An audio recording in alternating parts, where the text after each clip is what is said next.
आवाज देखते कोई एक दिन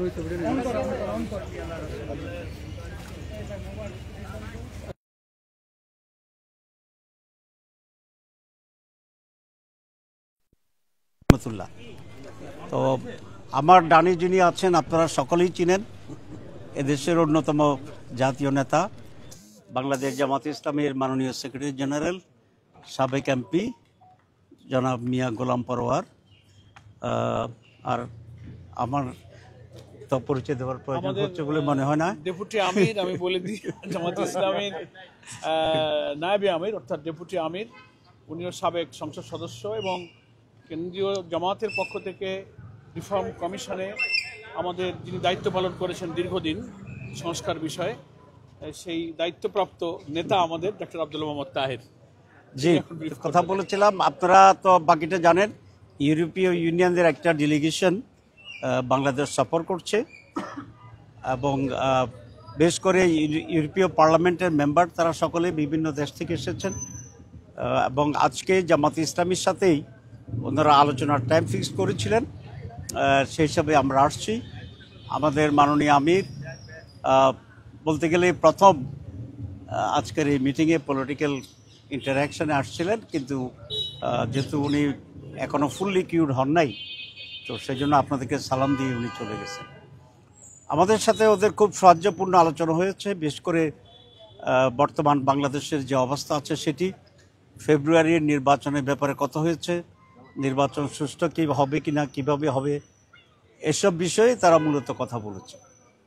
আমরা বলেছি যে বাংলাদেশে 54 বছর পরে একটা পরিবর্তনের বিশেষ অপরচুনিটি এখানে আসছে। আমরা রাজনৈতিক দলগুলো ঐক্যবদ্ধভাবে এই সুযোগটি কাজে লাগিয়ে বাংলাদেশে প্রয়োজনীয় পরিবর্তন আনার জন্য আমরা সকলেই আন্তরিক এবং সচেষ্ট। এবং এই সরকারও যে কমিটমেন্ট দিয়েছিল যে তারা একটা সংস্কার করবে, বিচার দৃশ্যমান করবে এবং একটি অবাধ ও সুষ্ঠু নির্বাচনের ব্যবস্থা গ্রহণ করবে, যেটাকে আমরা অবাধ, ফ্রি, ফেয়ার, পার্টিসিপেটরি একটা ইলেকশন বলে আমরা করতে চাচ্ছি। এবং সেক্ষেত্রে বাংলাদেশ বর্তমান ইন্টারিম গভর্নমেন্ট একটা এনসিসি করেছিল, ন্যাশনাল কনসেনসাস কমিটি করেছিল, এবং সে নিয়ে আমরা দীর্ঘদিন ধরে আলোচনা করেছি। অনেকগুলো গুরুত্বপূর্ণ জায়গায় আমরা ঐক্যমত্যে পৌঁছেছি।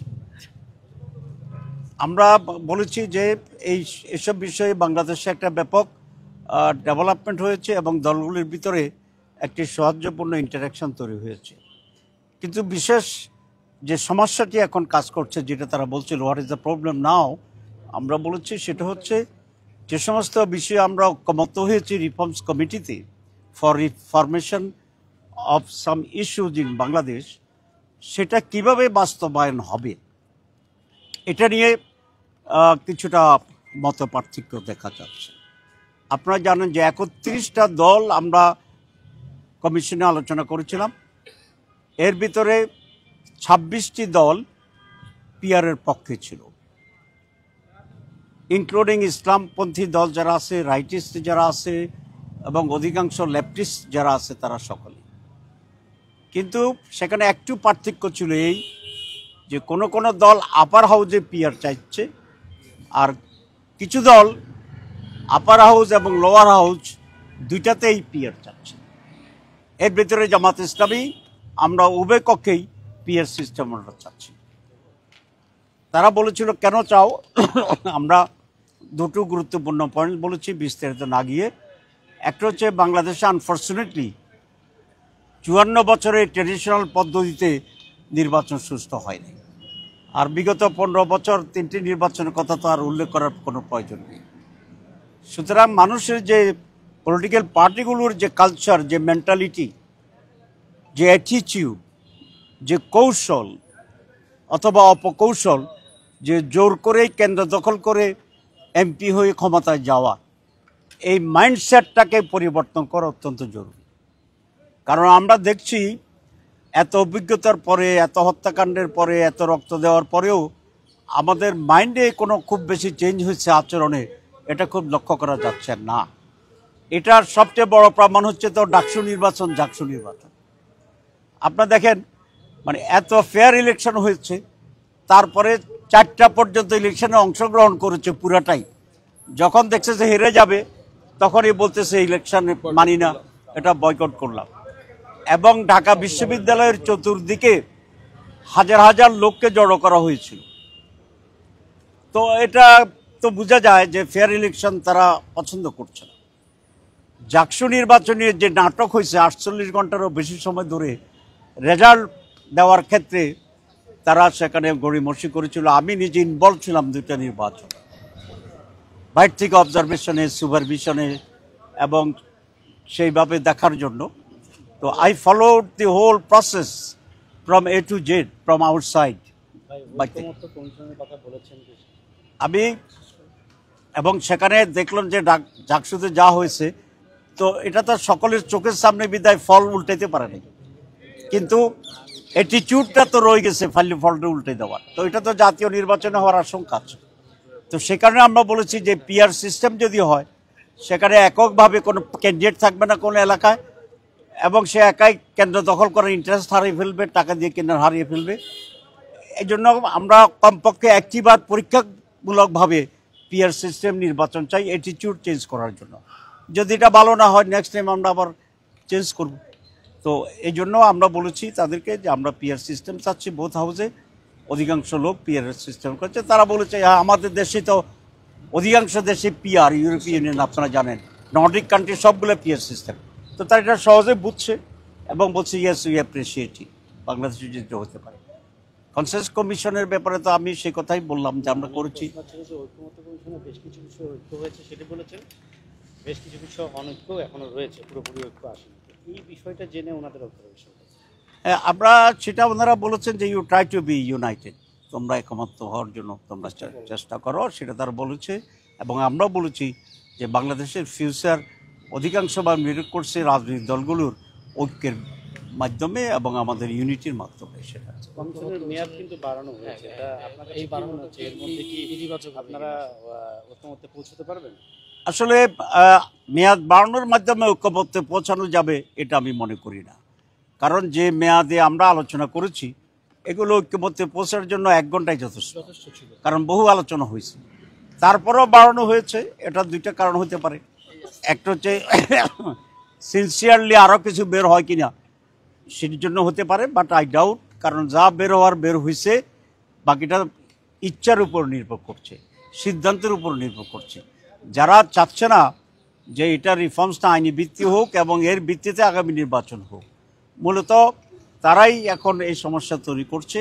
এই অ্যাটিটিউড যদি চেঞ্জ না হয়, তাহলে 1 মাস কেন, নির্বাচনের পর পর্যন্ত যদি মেয়াদ থাকে তাইলে হবে না, এটা একটা। কিন্তু আমার একটা সন্দেহ হয় যে এটা টাইম ডিলে করার, টাইম কিল করার একটা কৌশল কিনা, এই প্রশ্নটি এখন মানুষের ভিতরে আছে। টাইম ডিলে বলতে ইলাবোরেট করছি আমি, কারণ কনসেনসাস কমিটি অলরেডি 2 মাস 3 মাস ধরে আমরা কাজ করছি, আমরা ঐক্যমতেও পৌঁছে গেছি। তো সুতরাং এটাকে আইনি ভিত্তি দেওয়ার, এটা তো সিদ্ধান্তের ব্যাপার। সুতরাং আরও 1 মাস ঘুরে গেলে দেখা যাবে যে আমরা ব্যাক টু দি প্যাভিলিয়ন, আগে যা কিছু দাঁড়িয়েছি, কিন্তু আরও 1টি মাস চলে গেল আমাদের কাছ থেকে। এটাকে আমি বুঝাতে চাচ্ছি। আপনাদের রাজপথে কর্মসূচি দিয়েছেন, এই বিষয়ে কোনো কথা বলেছেন কিনা যে আপনাদের কর্মসূচি? না, সেটা আমরা তাদের সাথে আমাদের দেশের রাজনৈতিক ইস্যু নিয়ে এই আলোচনাটা আমি প্রাসঙ্গিক মনে করি। পদ্ধতি ছাড়া আপনারা কোনোভাবেই নির্বাচনে যাবেন না? আমরা তো নির্বাচনে যাব না বলিনি, কিন্তু আমরা মনে করি পেয়ার পদ্ধতিটাই হচ্ছে উত্তম, এবং সেই দাবি আমরা করছি, আমরা যুক্তি দিচ্ছি, আমরা বোঝানোর চেষ্টা করছি, আমরা আশা করছি যে আমাদের যুক্তি মানবে এবং সে ভিত্তিতে আমরা নির্বাচনে যাব। না, ধরেন আপনি বলেন যে 1 মাস টাইম পিছিয়ে আসলে ফলপ্রসূ হবে না যদি উভয় দিক থেকে মন থেকে না চায়। Exactly. তাহলে যদি পেয়ার পদ্ধতিতে না হয় বা এই বিষয়টা না মানে, তাহলে আপনারা আসলে না, আপনি অ্যাডভান্স কেন বলছেন যে এটা না মানে? আমি তো মনে করি এটা মানবে।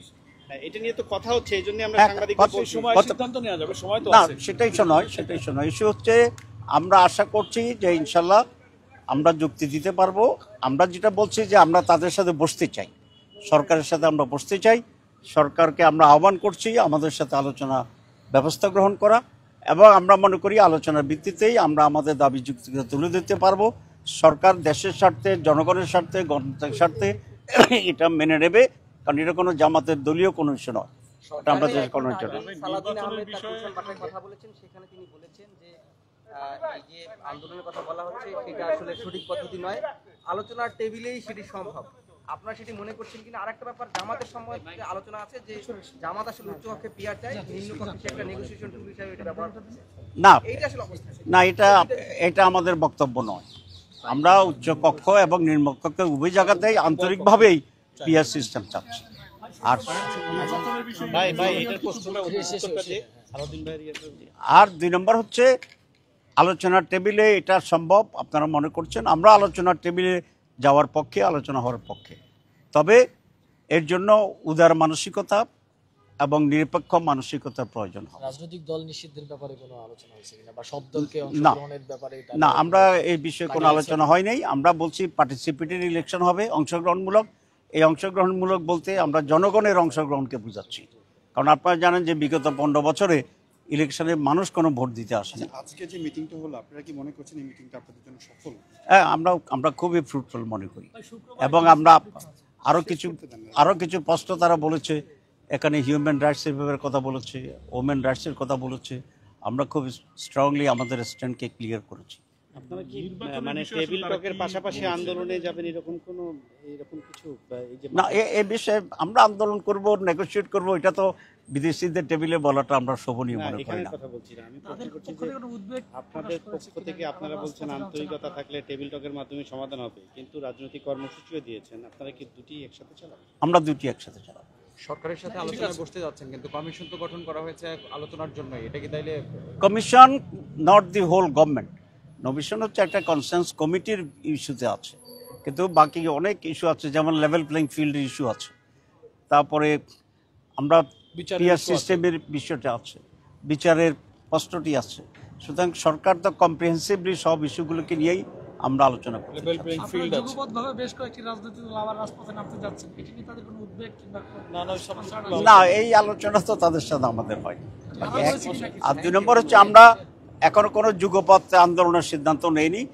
কতগুলো কমন ইস্যুতে যে সমস্ত রাজনৈতিক দলগুলো একমত আছে, তারা স্ব জায়গা থেকে তাদের মতো করে কর্মসূচি দেওয়ার বিষয়টি রয়েছে, এখন বাধ্যবাধকতা নেই। ওটা বিকালে হবে, সকালে কোনো প্রোগ্রাম হবে না, আমরা বলে দিয়েছি।